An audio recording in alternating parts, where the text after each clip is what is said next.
ሰው ሀገር ሄደን እኮ ፍየል የምንጠብቅ ሰው ሀገር ሄደን እኮ የተለያየ ስራዎች ሰርተን ወይ ህይወታችንን ይዘን መጣለን ወይ ህይወታችንን ይዘን አንመጣም መንገድ ላይ የምንቀርበት የምንሰደደው ለብር ብለን ነው ነገር ግን እዚህም ሰርተን ማግኘት እንደምንችል እያወቅን መስራት እየቻለን ወይ ከህይወታችን አልሆን ወይ ከገንዘባችን አልሆን ወይ ሰርተን አልመጣን ወይ ከአእምሮአችን ትክክል አልሆንም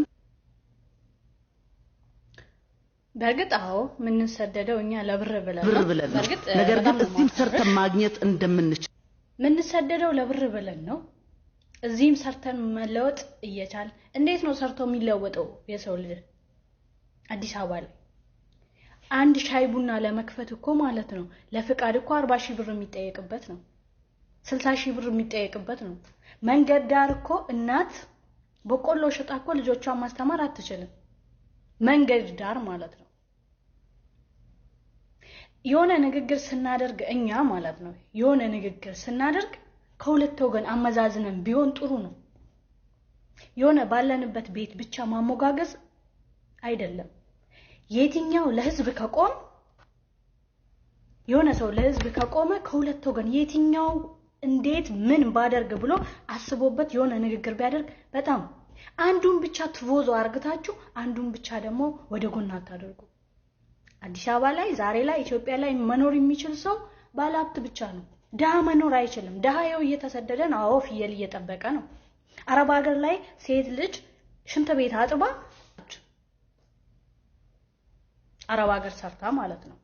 ዛሬ ላይ እኮ አረብ ሀገር ላይ ያለች ሴት ልጅ አረብ ሀገር ላይ ያለ ፍየል የሚጠብቅ ልጅ 40,000 ብር 60,000 ብር ነው የሚበላው የኢትዮጵያ ዶክተር የማይበላው ማለት ነው የኢትዮጵያ ዶክተር 40,000 ብር 60,000 ብር አይበላም ለሚስቱ ግን ሻይ ቡና መንገድ ዳር ከከፈተ 40,000 ብር ይጠየቃል እንዴት ነው ሰርተን መለወጥ የምንችለው እናንተ ፕላኑን አውቃችሁ እኛ ፕላኑን ያላወቅንበት እስቲ ንገሩ አንድ እናት እኮ ልጇን ማስተማር አልቻለችም በእንትን እየሄዳችሁ በመኪና እየሄዳችሁ እየገባችሁ መንገድ ላይ የሚታየው ነገር ምንም አታዩ ስፓልት ላብላብ ትሄዳላችሁ ውስጥ ለውስጥ ገብታችሁ ደሃ ምን እየሆነ እናት ምን እየሆነች እንዳለች አታቁ ንግግር ስታደርጉ ግን ሚዲያ ላይ ወጣችሁ ወይ ደግሞ ለህዝቡ ስታደርጉ ግን የትኛው ህዝቡን ይጎዳል የትኛው ደግሞ ህዝቡን ይጠቅማል ብላችሁ አታስቡ ምትኖሩበትን ትቮዞ እቺን ብቻ ነው ትቮዞ አርግታችሁ ምታጥሩት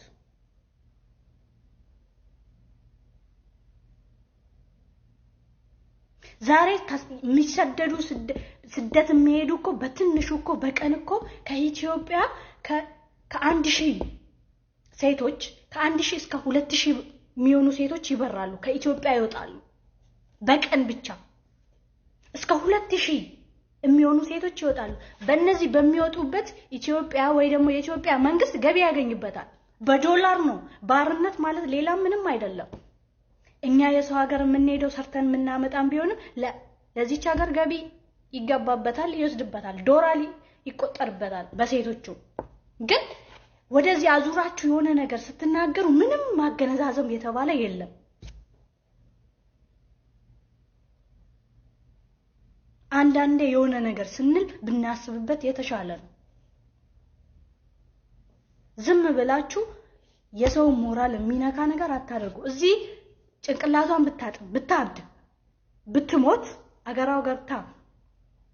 እቅርታን ብትጠይቅ ወይ ወንድሟን ታስተምራለች ወይ እናቷን ከመንገድ ዳር ታነሳለች ወይ አባቷ በሽተኛ ነው ታስተምመዋለች ወይ ለእናቷ ለአባቷ ቤት ትሰራለች አይምሮዋንም ብታጣም አይምሮውን ቢያጣ ቢሞትም ቢኖርም ለቤተሰቦቹ ግን የሆነ ነገር ያደርጋል ለቤተሰቦቹ ግን ይጠቅማል የሆነ ነገር ዛሬ ላይ ኢትዮጵያ ላይ ምን አይነት ሰው ነው ስራ እየሰራ ያለው ደሃ አለ ደሃ የለም አላያችሁትም ሁላ ስፓልት ላብላብ ስትሄጂ መንገድ ላይ የምታያቸው አንቺ ሚለብሱት ጫማ በ10,000 ብር በ15,000 ብር የተገዛ ነው ዛሬ አንድ እናት ግን አንድ ዳቦ ለልጇ ለመግዛት እየተቸገረችበት ነው ስፓልት ላብላቡን ብቻ ነው የምታዩት እናንተ ውስጥ ለውስጥ ገብታችሁ ምንም አላየሽም ስለሆነ መንገዱ መኪናው ይዞሽ የሚሄድ መንገድ ብቻ ነው የሚታየሽ አሰላሙ አለይኩም ወራህመቱላሂ ወበረካቱ ሰላም ምርጦች እንዴት ናችሁ ሰላም ናችሁ እንግዲህ እኔም የራሴን አመለካከት ልሰጥ ነው ይሄ ነገር ፓርላማ ላይ የተደረገ ንግግር ነው ብዙዎቻችሁ አይታችሁታል ቲክቶክ ላይ ሀገራችን ላይ መስራት እየቻል አረብ ሀገር ሄደው ፍየል ይጠብቃሉ እንግዲህ ይሄ ነገር ስደተኞችን ነው የሚነካው ያው በሀገራችን ላይ መስራት እንችላለን ነው እሷ እያለች ያለችው እና እህታችን ደግሞ አጥጋቢ መልስ መልሳለች ምክንያቱም አሁን እዚህ ሀገር ላይ የሆነ ስርዓት ትጀምራላችሁ አይደል ሸቀጣ ሸቀጥ ሱቅ ከፍታችሁ ያለ እንትን መስራታችሁ ያለ ፍቃድ እኮ ግድ ነው ህገወጥ አይሰራም ፍቃድ አውጣችሁ ሲሰሩ ደግሞ የሚመጣባችሁ ግብር እናንተ ከማትሰሩ በላይ አንደኛ ሰርታችሁ ለቤት ኪራይ ልከፍሉ ትችላላችሁ ሁለተኛ ደግሞ ለራሳችሁ ያስፈልጋችኋል ያን ስራ የከፈታችሁት ልትኖሩበት ነው ልታተርፉበት ነው አይደል ግን ትርፉ የሚቀር ምንም የሚቀር ከቤት ኪራው በላይ ከሁሉም በላይ አሁን ግብሩ ነው አሁን ባለፈ ያቺ ልጅ ምክር እየሰጠኝ ስለ ሱቅ ስለ ግብር ብዙዎቻችሁ እዚህ ሀገር በጣም ከባድ ነው ማንኛውም ሱቅ ከፍታችሁ ከዛ በላይ ነው የሚመጣባችሁ እቃው ተደርድሮ ነው እንጂ እነሱ የሚያዩት ስንት ያስገባሉ ስንት ይጠቀማሉ ያ ነገር የለም ትንሽዬ ነገር እሷ እንዳለችው በቆሎ እየጠበሱስ ባልትዳር ከተቀመጡ ግብር አውጪ በቃ ፍቃድ አውጪ ነው የምትባሉትና ምንም ሰው ሰርቶ መብላት አልቻለም ትክክል ነው እኔ አሁን ባቅሚ ስንት ስራ ሞከርኩኝ እዚህ ሀገር ስንት እየተደረግን ነው በቃ መስራት አልቻለም ወላሂ ላዚም ይወዴን እንደዚህ አውጥቼ ባወራችሁ ደስ ይለኝ ነበር ግን ከባድ ነው የምሬ ነው ብላችሁ እና የሆነ ስራ ሲሰሩ እንዴት እንደሆነ ብቻ ለመናገርም ያስፈራልም በስ ልጅቷን ተጠግቼ የመጣሁት ትክክሉን ነገር ስለተናገረች ነው አያችዋ ሰው ልጅ ይደክማል ይሞክራል ስራ ይከፍታል ግን ይሄ ነገር ተስፋ ያስቆርጣችኋል የምሬ ነው እናንተ ሌላውን ተውት አሁን በየቤቱ ቆሻሻ አውጡ ይባላል የቆሻሻ ብር አለ ክፍያ ማለት ነው 50 ብርም ሊሆን ይችላል 100 ብርም ሊሆን ይችላል ያችን በየጊዜው ተከፍላላችሁ እንግዲህ ቀላል ነው ተብሎ ነው ያችን ግን መክፈል ካልቻላችሁ እናንተ ወደ ሌላ ህግ ሄዳችኋል ወደ እስር ቤት ሄዳችኋል ቆሻሻ ስጡም አትስጡም በቃ የቆሻሻ ግድ ነው የምትከፍሉት ባታቆሽሹም በቃ ትከፍላላችሁ የውሃ አለ የመብራት አለ የቆሻሻ አለ ብዙ ነገር ነው ያለው በነገራችን ላይ የፈለገ ስራ ስሩ ደላላ ራሱ ብትሆኑ ክፍያ ከናንተ አይቀርም ደላላም ቢሆን ካልከፈለ እንትን አይልም ነጭዋን ስናወራ ማለት ነው እና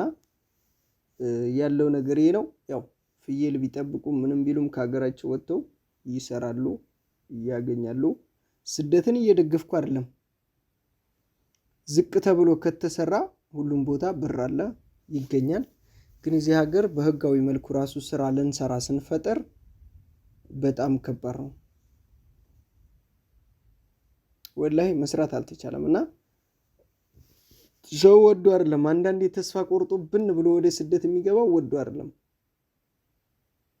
አሁን እናንተ እዛ ተቀምጣችሁ ስራ ሰሩ ባለ ኢቃማ ከሆናችሁ የኢቃማ ግብር አለ ትጀድዳላችሁ ተጅዲድ አለ ያ ነገር ግብር ነው የሚባለው ግን እዚህ ሀገር በጣም ከባድ ነው ምንም ክፈቱ ምንም በቃ ስራ መስራት አልተቻለም በእውነት ነው የምላችሁ አሁን የመጣው መታወቂያ ደግሞ ይባላውራው ደስ ይለኛል አሁን የምታወጡት መታወቂያ ሙሉ አካውንታችሁን ይቆጣጠራል ሙሉ እናንተ የምትሰሩትን ይቆጣጠራል ለምሳሌ በአሻራ ነው የሚወጣው አካውንታችሁ ላይ ስንት ብር እንዳላችሁ ለማን እንደላካችሁ አካውንታችሁ ሁሉንም ይቆጣጠራሉ። ብዙ ብር ካላችሁ ከየት መጣ ነው? ይሄ ብር ከየት መጣ? ስራችሁ ምንድነው? ንግድ ፍቃድ አላችሁ እንዴ? ብዙ ብር ኑሯችሁ ፍቃድ ከሌላችሁ፣ ንግድ ፍቃድ ከሌላችሁ ያው ብሩ ህገ ወጥ ነው፣ ከየት መጣ ነው የምትባሉት።